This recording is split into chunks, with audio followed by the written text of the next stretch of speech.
ਵਸਤੀ ਦੇ ਵਿੱਚ ਕਾਲ ਪਿਆ ਹੈ, ਮਰਦੀ ਪਈ ਹੈ ਵਸੋਂ ਸਾਰੀ।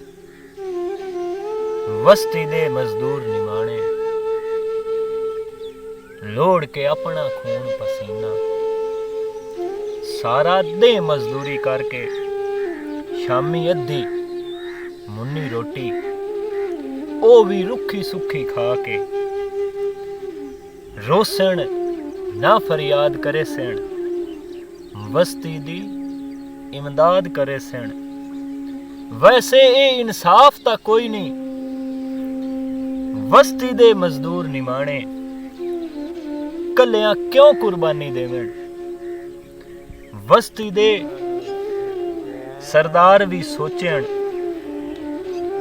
काजी ते परेहार भी सोचण, साईं दे पहरेदार भी सोचण। कुछ दे तुहाडी रोटी उत्ते घ्यो दा तीला घट लग जावे, कसम खुदा दी कुछ नहीं हुंदा। वस्ती दी इमदाद हो जासी, वस्ती मोड़ आबाद हो जासी।